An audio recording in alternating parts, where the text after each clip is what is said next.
Doctor Yunus বলেছে নাকি অবৈধ প্রধানমন্ত্রী বলেছেন হাসিনা, এই নিয়ে কিছু বলুন। ঝামেলা ঝঞ্ঝট করে লাভ নেই। হাসিনা আমাদের দেশি আছে, আমি ওকে দাওয়াত দিয়েছি, দেশি মুরগি রেখেছি, খাওয়াবো হাসিনাকে। আর আমি ইনশাল্লাহ জানুয়ারিতে যাচ্ছি। কোথায়? বাংলাদেশে। জানুয়ারিতে বাংলাদেশে যাচ্ছি। ভোট খুব তাড়াতাড়ি হবে। তিনি অন্তর্বর্তীকালের সরকার ডাক্তার ইউনুস, আমি দোয়া দেব সেখানে এমন একজন প্রধানমন্ত্রী নিযুক্ত হোক যেন বাংলাদেশের মানুষ সুখে শান্তির সঙ্গে এবং আলেম উলামারা তারা যেন নির্ভয়ে এবং স্বাধীনতার সঙ্গে ইসলাম পালন করতে পারে। আর যেন কোনো আলেমকে আয়না ঘরে ঢুকতে না হয়। আর হাসিনাকে বলবো আপনি তাড়াতাড়ি চলে যান, বুঝতে পারবেন আয়না ঘর আপনার জন্য ইন্তেজারি করছে। বাংলাদেশের হিরো আলম মন্ত্রী হবে, এই বিষয় এইগুলো একদম হিরো আলম, সে তো মারাত্মক হিরো। প্রধানমন্ত্রী হলে ও যদি মন্ত্রী হয় তা ভালো হবে। কেন জানেন? কিয়ামতের আলামতের মধ্যে একটা বড় আলামত হচ্ছে মূর্খরা দেশ চালাবে, শিক্ষিতরা চুপচাপ বসে দেখবে। এটা কিয়ামতের আলামত। অশিক্ষিত মূর্খরা নেতা হবে, শিক্ষিতরা চুপচাপ বসে দেখবে, এটা কিয়ামতের আলামত। তো হিরো আলম হবে, এটা কোনো দ্বিধাবোধ নাই। এইটাও কিয়ামতের আলামতের মধ্যে একটা আলামত। তো আমি বলবো হিরো আলম যখন নিয়ত করেছে, আল্লাহ তার নিয়তকে যেন কবুল করে, বলুন আমিন। আমার ভাই, আপনারা সকলে নিয়ত করুন, আজকে আমরা আমাদের ইমানকে বাঁচাবো। সকলে জোরে বলুন ইনশাল্লাহ। এবং কোরআনের টাচে সবাই আসবো, জোরে বলুন ইনশাল্লাহ। আলেমদের সংস্পর্শে আসুন। আপনার সন্তানকে দ্বীনি শিক্ষা দেন। আপনাদের সন্তানদের সঙ্গে সন্তানকে অর্ডার দেন ভালো জায়গায় বসার। কোথায় বললাম? ভালো জায়গায়। কোথায় বসবে? একটা নামাজির কাছে। একটা কথা আছে আমাদের বুদা বাংলায়, সঙ্গ দোষে লোহা ভাসে। শুনেছেন না শুনেননি? সঙ্গ দোষে লোহা ভাসে। সঙ্গ যদি ভালো হয় লোহা ভেসে যাবে। শুনেলেন? আপনার ছেলে যেখানে বসছে, যদি টাসের আড্ডায় বসে, 1 মাস পরে আপনার সন্তান কিন্তু টাস খেলতে শুরু করবে। আপনার ছেলে যদি মাতালদের দলে বসে, 1 মাস পরে সে হাফ গিলাসের মাতাল হবে, 6 মাস পরে সে ফুল গিলাসের, ফুল বোতলের মাতাল হয়ে যাবে। কিন্তু একটা ছেলে, আপনার সন্তান যদি নামাজিদের কাছে উঠা বসা করে, ইমামের কাছে উঠা বসা করে, ভদ্রলোকদের কাছে উঠা বসা করে, না সে ভাষা খারাপ শিখবে, সে বরঞ্চ ভদ্রই হয়ে যাবে। ঠিক কিনা কথা বলেন? শুনেলেন? ইমাম আবু হানিফা রাহিমাহুল্লাহকে একদল মহিলা এসে পর্দার আড়ালে দাঁড়িয়ে বললে, হে যুগের ইমাম, আপনি এত মাসলা মাসাইল হাল করছেন, একটা পুরুষ 4টা বিয়ে করতে পাবে, একটা মেয়ে কেন 4টা পুরুষ রাখতে পাবে না? যুগের ইমাম বললেন, কাল সকালে এসে এখন উত্তর দেব। তারা চলে গেল, সকালে আসবে। ইমাম আবু হানিফা রাহিমাহুল্লাহ পেরেশান, বাড়িতে খানা খেতে বসেছেন। ইমাম আবু হানিফা রাহিমাহুল্লাহ খানা খাচ্ছেন, কিন্তু পেরেশানির ছাপ আছে মাথার উপর। পেরেশানির ছাপ আছে মাথার উপরে।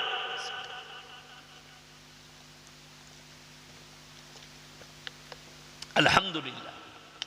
ওনার মেয়ে জিজ্ঞেস করছে, আব্বা আপনি এত পেরেশান কেন? বললে, মা মহিলারা একটা প্রশ্ন করেছে, আমি উত্তর দিতে পারিনি। তিনার মেয়ে বললেন, আব্বা কালকে আমার কাছে পাঠান, এর উত্তর আমার কাছে আছে, পারবে? জি। মহিলারা সকালে এসছে, হে যুগের ইমাম, আপনি বলেছিলেন কালকে উত্তর দেবো, আমরা এসে গেছি। বলে, তোমরা আমার মেয়ের কাছে চলে যাও, তোমাদের উত্তর রাখা আছে। সেই মহিলারা ইমাম আবু হানিফা রাহিমাহুল্লাহর মেয়ের কাছে এলেন, আর এসে বললেন, হে তুমি কি বলেছিলে আমাদের উত্তর দেবে? বলে, বসে যাও বসে যাও, আমি উত্তর দেবো তোমাদের। তিনি রেওয়ায়েতে আছে, একটা করে সবারই হাতে কটোরা দিলেন, আর বললেন, তোমরা পর্দার আড়ালে যাও, নিজের নিজের স্তন থেকে দুধ বের করে নিয়ে এসো। সমস্ত মহিলা দুধ বের করে নিয়ে এলেন। আনার পরে একটা বড় পাত্রের মধ্যে সমস্ত দুধগুলো ঢেলে দিলেন যুগের ইমামের মেয়ে। এরপরে সমস্ত দুধগুলো যখন এক জায়গায় ঢাললো, মিক্স হবে না হবে না বাবু? মিক্স হয়ে গেছে। এরপরে তিনি বললেন, হে মহিলারা, তোমরা নিজের নিজের দুধগুলো এরপর বার করে নাও। সেটা সায়েন্সের যুগ ছিল না, টেকনোলজির যুগ ছিল না। সেই যুগে তিনি মাসলা হাল করছেন। তিনার মেয়ে তারা বললে এ পাগল মেয়ে, দুধগুলো মিশে গেছে, এগুলো কেমন ভাবে বার করব। ইমাম আবু হানিফা রাহিমাহুল্লাহর মেয়ে বললেন, তোমরা যদি 4টা পুরুষ রাখতে চাও, তোমাদের মধ্যে আর জানোয়ারের মধ্যে কোনো ফারাক হবে না। একটা ছাগল মাঠে গেলে 5টা পাঁঠা মিলামিশা করে, কার বীর্য থেকে বাচ্চা হয়েছে এটা আল্লাহ ছাড়া কেউ জানে না। একটা গাই মাঠে গেলে 5টা ষাঁড় মিলামিশা করবে, কার বীর্য থেকে বাচ্চা হয়েছে আল্লাহ ছাড়া কেউ জানে না। তোমরা যদি 4টা পুরুষ রাখো, সমাজের বুকে সংশয় দাঁড়িয়ে যাবে বাচ্চাটা কার। ওই জন্য ইসলামী শরীয়তে একটাই তোমরা স্বামী রাখতে পাবে, কিন্তু একটা পুরুষ 4টা যদি মেয়ে রাখে, 4টা বিবি রাখে, 4 জনের সঙ্গে মিলামিশা করলে সংশয় থাকবে না 4 জনের পেটে বাচ্চা এসছে, 4টাই বাচ্চার বাপ একটাই। জোরে বলুন সুবহানাল্লাহ। ওই জন্য এরপর যদি বলেন বর্তমানে হারাম আওলাদ, 1 নম্বর শোনালাম। 2 নম্বর, এখন বেঈমান কাফেররা যেটা এনেছে সেটার নাম দিয়েছে রিলেশনশিপ। 2 সপ্তাহ আগেকার ঘটনা, সত্য ঘটনা, যদিও আমি তাকে চিনি না। বিদেশের একটা মারাত্মক ফুটবল প্লেয়ার, কোনো দামি ক্লাবে খেলে, দামি ফুটবলার, কোন দেশের জানি না, কালো করে ফেসবুকে তার গার্লফ্রেন্ড পোস্ট করেছে পেটে বাচ্চা আছে, প্রেগনেন্ট। সে ফটোটা পোস্ট করেছে আমি প্রেগনেন্ট। তখন তার বয়ফ্রেন্ড দ্বিতীয়বার পোস্ট করছে আমার বাচ্চার নাম এটা রাখবো। এই মহিলা তার গার্লফ্রেন্ড দ্বিতীয়বার পোস্ট করছে এই বাচ্চা তোমার নয়, তোমার সাথে ঝগড়া হওয়ার পরে আমি অন্য জনের সঙ্গে শুয়েছি, এই বাচ্চাটা তার। নাউজবিল্লাহ বলেন। হ্যাঁ, America, London, Britain, Japan, German, উত্তর কোরিয়া, দক্ষিণ কোরিয়া, চাইনা, এরা নিজেদের পার্লামেন্টে পাস করিয়ে ফেলেছে এরপর থেকে যতগুলো বাচ্চা হবে তারা যদি ইচ্ছা করে মায়ের পরিচয়ে বাঁচতে পারবে, তাদের মধ্যে আর জানোয়ারের মধ্যে কোনো ফারাক থাকবে না। মা রাস্তায় জিনা করবে, যার সঙ্গে ইচ্ছা মিলামিশা করবে, আর তার পেটে বাচ্চা আসবে, বাচ্চা পয়দা হবে, তার বাপের প্রয়োজন নাই, সে মায়ের পরিচয়ে বাঁচতে পারবে। আর ইসলামী শরীয়তে আল্লাহর কসম করে বলছি, কিয়ামতের সকাল পর্যন্ত ইসলাম পরিচয় দিয়েছে সন্তান ইনসানের পরিচয় বাপের দ্বারা, আর জানোয়ারের পরিচয় মায়ের দ্বারা। এদের মধ্যে আর জানোয়ারের মধ্যে কোনো ফারাক থাকবে না। এইটাই ইসলাম আর তাদের পার্থক্য। তাদের কাছে টেকনোলজি আছে। হে আমার যুবক যুবতী যারা পশ্চিমী দুনিয়াকে ফলো করছো, তাদের কাছে টেকনোলজি, তাদের কাছে নাসা, তাদের কাছে প্রযুক্তি। আল্লাহর কসম করে বলছি, পৃথিবীর সব থেকে দামি প্রযুক্তি, সব থেকে দামি আসমানি কিতাব কোরআন মজিদ আমাদের কাছে আল্লাহ তাআলা পাঠিয়েছেন। জোরে বলুন সুবহানাল্লাহ। যিনি গোটা পৃথিবীর বায়োডাটা ভরে দিয়েছে। যারা মডেলিংয়ের যুগ চাইছো, সেই যুবক যুবতীদিকে বলি, এই স্কুল পড়ুয়া, কলেজ পড়ুয়া যুবকরা, তোমরা যে জিনায় লিপ্ত হচ্ছ, তোমরা যে ব্যভিচারে লিপ্ত হচ্ছ, তোমরা যে যৌবনকে নষ্ট করছো, তোমাদেরকে বলে দিই, তোমরা যে মডেলিংয়ের যুগ চাইছো, আল্লাহর কসম করে বলে যাচ্ছি, কোরআন যেদিন আল্লাহ অবতীর্ণ করেছেন সেই দিনও মডেলিং ছিল, আজও মডেলিং আছে, আর কিয়ামতের সকাল পর্যন্ত মডেলিং থাকবে। জোরে বলুন সুবহানাল্লাহ। কৃষ্ণনগরে যদি কোনো বৃদ্ধ আশ্রম থাকে, সকালবেলায় গিয়ে দেখে আসুন। কলকাতায় বৃদ্ধ আশ্রমে যান, সেখানে সব থেকে বেশি বৃদ্ধ আশ্রমে যারা আছেন, যিনারা বৃদ্ধারা আছেন, তারা কারা? ডাক্তারের মা, প্রফেসরের মা, ইঞ্জিনিয়ারের মা, আইপিএস এর মা, সব শিক্ষিতদের মারা সেইখানে ভরা আছে। আল্লাহর কৃপায় সবাই জোরে একবার বলুন সুবহানাল্লাহ। এই জন্যই বলছি, এই দাড়ি টুপির বরকতে, কোরআনের বরকতে, রসুলের বরকতে, মাদ্রাসার মসজিদের বরকতে, আল্লাহর কৃপায় এই ভারতের মাটিতে মুসলমানদের একটাও বৃদ্ধাশ্রম নেই। জোরে একবার বলুন নারায়ে তাকবীর। গোশ খাও না তোমরা? কই নদিয়া মুর্শিদাবাদ মানি তো গরু। এমনি বলে গিয়েছিল যোগীজি মালদায় এসে 24 ঘন্টা কি अंदर গায়ে কাটনা বন্ধ কর দেंगे। একটা কথা মনে পড়লো, 1 সপ্তাহ আগে একটা ছেলে ফোন করেছে, স্যার আমি আপনার অনেক বক্তব্য শুনি, কিন্তু আমি একজন অমুসলিম ভাই। আমরা আলহামদুলিল্লাহ। বলো। বলে আমি কয়েকটা প্রশ্ন করব। কি ব্যাপারে? বললে আপনি উত্তর দিবেন? আমি অবশ্যই উত্তর দেব। বললে স্যার আপনাকে ভালোবাসি, আপনি মায়ের দুধ খান, খেয়েছেন? আমি অবশ্যই খেয়েছি, ছোটবেলায় মায়ের দুধ খেয়েই মানুষ হয়েছি, মায়ের দুধ খেয়েছি। বলে গায়ের দুধ খান? আমরা অনেক খেয়েছি। আমি যখন বাচ্চা ছেলে, এই আমার মোল্লা আইনুল ভাই, আমাদের বাড়িতে তখন একটা করে গাই থাকতো। ছানিও কেটেছে, গাইকে খেতে দিয়েছে, আমাদেরকে কোলে করে মানুষ করেছে মোল্লা আইনুল ভাই। আব্বাজানের খুব খাস। আমাকে সেদিন নদী একজন জিজ্ঞেস করছিল, বাবুন পুকুরে ক টাকা নিচ্ছ? আমি বললাম আইনুল ভাই দাওয়াত দিয়েছে। আমি বললাম জানো তোমরা আইনুল ভাই কে? বলে কে? আমি বললাম আমার বাপের বাপ, ওটা আমার দাদু। কি বুঝলেন কেন বললাম? আমার আব্বাজি বাপজি বলে, সন্তানের মতো ভালোবাসে। আব্বাজানের যে স্টুডেন্ট ছাত্ররা ছিল আজও বাপের মতনই শ্রদ্ধা করে আব্বাজিকে। তো আমি বললাম গায়ের দুধ খেয়েছি। বললে স্যার আপনারা গায়ের দুধ খান, গাইকে মায়ের দুধ খান, তো গায়ের দুধ খেয়ে আবার গাইকে জবাই করে তার মাংস খেয়ে নিচ্ছেন, মাকে কেন খান না? আমি শালা দারুণ প্রশ্ন, উত্তর খুঁজতে হবে। আমি বললাম আমি উত্তর দেবো, কিন্তু নিতে পারবে তো? আমার ইঞ্জেকশন খুব খারাপ। বলে দিতে পারবে না? মানে হ্যাঁ, কিন্তু তুমি কেটে পালাবে না আর আমাকে গালি দিও না। বলে ঠিক আছে। আমি বললাম তোমরা গায়ের দুধ খাও তো, গাইকে মা বলো? বলে জি। আমরা গোবর খাও? বলে জি। মুত? হ্যাঁ। আমরা তো মায়ের দুধ গু আর মুত খাই না? তখন আমাকে মা বোন তুলে গাল দিয়ে ফোন কেটে দিল। ওই যে আমি বললাম আমার ইঞ্জেকশন নিতে পারবে না। উত্তর, কত দুঃখের বিষয়, প্রশ্ন করছে যে আপনি তো মায়ের দুধ খান, তা মায়ের দুধ যখন খান মাকে কেন আপনারা জবাই করে খান না? আরে মূর্খ, গাইকে আমরা কম্বল ঢাকা দিয়ে ঘরে শোয়াই তো নাকি বাপের পাশে? কি বলবো, আজীব লাগে, দুঃখ লাগে। এ মানুষ, একটা গায়ের বাচ্চা সেও জানে আমার মুখ খাওয়া যাবে না, আমাকে দুধ খেতে হবে। ঠিক কিনা কথা বলেন? গায়ের বাচ্চা গোবর খায়, মুত খায়। বড় কষ্ট লাগে, দুঃখ লাগে। আমি ওই জন্য নাম রেখেছি গোবরখোর মুতখোর। আমাকে বলছে গোশখোর মলবি। আমরা গোশখোর মলবি, এটা আল্লাহর কৃপা। আমি গোশ খাই, মুতখোর আর গোবরখোর তো নয়, এটা আল্লাহর কৃপা। সকলে জোরে বলুন সুবহানাল্লাহ। আমরা গোশখোর, গোবরখোর, মুতখোর নয়। আল্লাহ বাঁচিয়েছে, ইমান বাঁচিয়েছে আমার ভাই। ওই জন্য খুঁচিও না, এমন খুঁচে দেবো জায়গা খুঁজে পাবে না, চুলকাবে, ওষুধ লাগাবার জায়গা পাবে না। ওই জন্য আমাকে প্রশ্ন করেছে। আমি বলি উত্তর দিলে তুমি টিকে থাকতে পারবে না, লাইন কেটে পালিয়ে যাবে। গালি দিয়ে পালিয়ে গেল। আমি যেটা আপনাদেরকে বুঝাচ্ছিলাম, হ্যাঁ আমার মুসলমান ভাই, বেঈমান কাফেররা যেভাবে আপনার ওপরে মাথায় চেপে বসেছে আপনি অনুভবও করতে পারবেন না, আপনি ভাবতে পারবেন না কিভাবে আমাদের ইমানকে নিয়ে খেলা করছে তারা। আমাদের বাড়িতে তারা কিভাবে ঢুকে পড়েছে।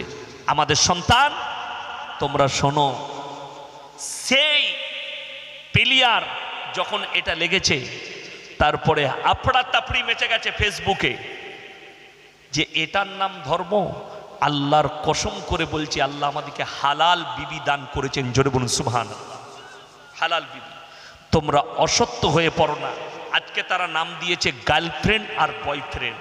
এটা ইসলামের কত বড় ক্ষতিকর জানেন? যারা মনে করছেন ইসলামে গার্লফ্রেন্ড বয়ফ্রেন্ড আছে, হারাম লাফজ এটা, ইসলামী শরীয়তের লাফজ নয়। যদি বলেন কোনো মেয়েকে ভালো লেগেছে, অবশ্যই আপনার ভালো লাগতে পারে, আপনি তার বাড়িতে নবীজির সুন্নত মোতাবিক কি পাঠাবেন? প্রস্তাব পাঠাবেন। আপনারা অনেকে জানেন না, যদি বলেন হাদিসের দলিল দেন। রসুল আকরাম সাল্লাল্লাহু আলাইহি সাল্লামের কাছে উনার মেয়ে ফাতেমাতুজ জাহরা রাদিয়াল্লাহু তাআলা আনহার জন্য প্রথম বিবাহের প্রস্তাব নিয়ে গিয়েছিলেন। তিনি হচ্ছেন হযরতে উসমানে গনি রাদিয়াল্লাহু তাআলা। আল্লাহ নবী বললেন, আলী তুমি দেলমোহর নিয়ে এসো। হযরতে আলীর কাছে দেলমোহরের টাকা ছিল না, নিজের যুদ্ধের জামাটা বিক্রি করতে গিয়েছিলেন মার্কেটে। কাকে বেচলেন? হযরতে উসমানে গনি রাদিয়াল্লাহু তাআলা। উনাকে বেচলেন, টাকা নিলেন। আবার হযরতে উসমানে গনি ওই যুদ্ধের জামাটা গিফট করে দিলেন, হাদিয়া করলেন হযরতে আলীকে। হযরতে আলী বললেন, ভাই আপনি কিনে নিলেন, আবার আমাকে গিফট করলেন।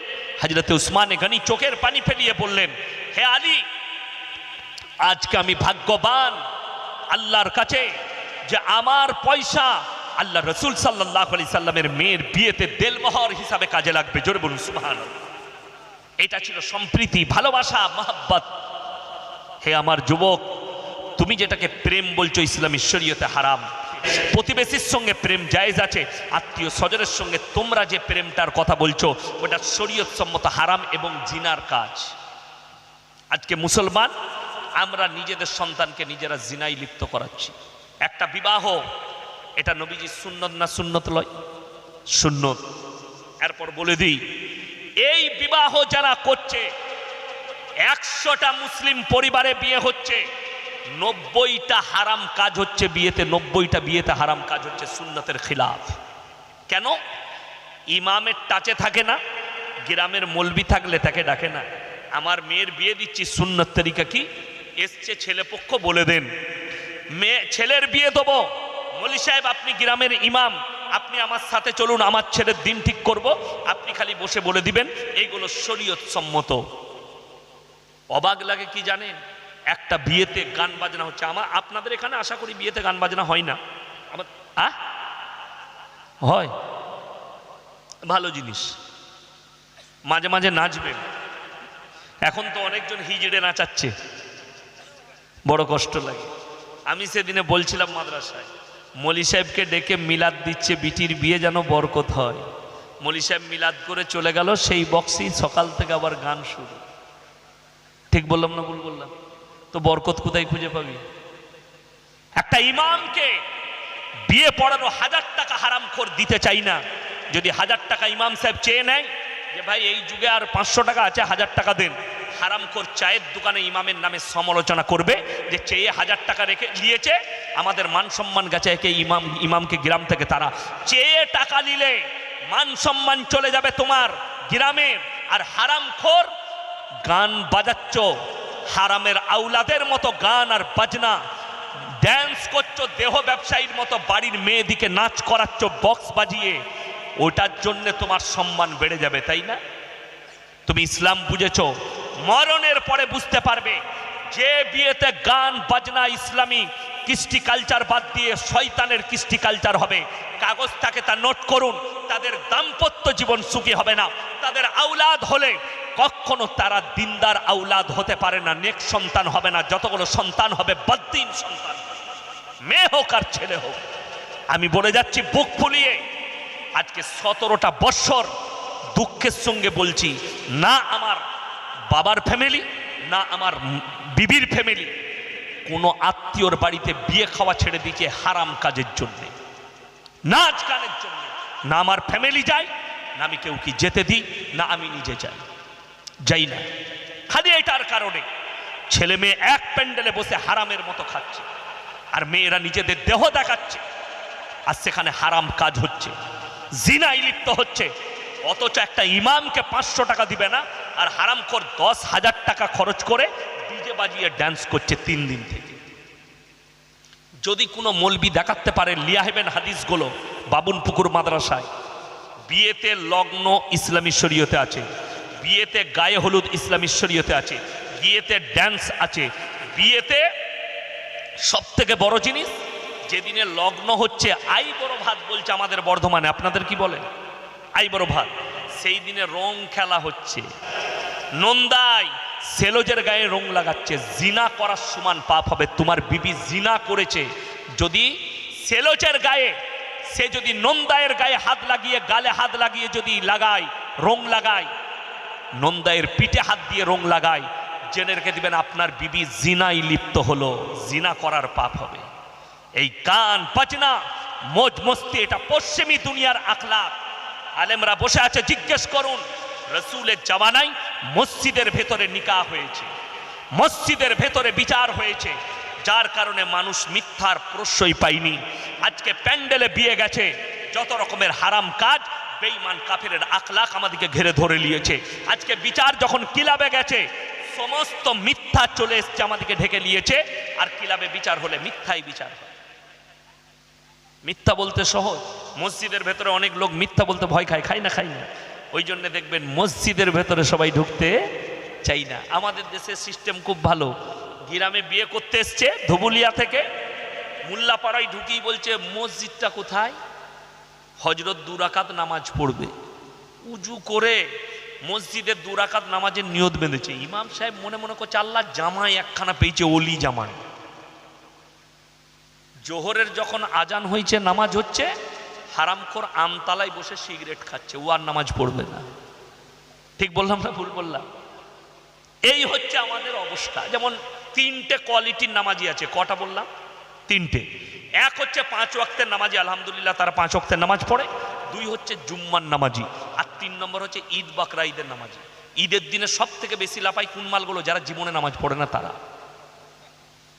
পেছনে কাতারে এসে বসবে আর গলায় লাল তোয়ালি, তোয়ালিটাও শ্বশুরের, আন্ডার প্যান্টও শ্বশুরের, জামাটাও শ্বশুরের, লুঙ্গিটাও শ্বশুরের। দিয়ে পেছন থেকে ইমামের বয়ান শেষ হবে, পর নামাজ দাঁড়াবে। হুজুর নিয়তটা বলবেন। নিয়ত নিয়ে কি করবি বে? সানা জানে না, দরুদ শরীফ জানে না, দোয়ায়ে মাসুরা জানে না, রুকু সিজদার কিচ্ছু জানে না। ও ইমাম সাহেব যখন হাত ঝাড়ছে কি মানে আল্লাহু আকবার, ই কিন্তু হাত বেঁধেই আছে। কি বুঝলেন? ইমাম সাহেব দ্বিতীয়বার যখন সূরা পড়ে দ্বিতীয় রাকাতে হাত ঝাড়বে, ইমাল রুকুতে, এই জানেই না।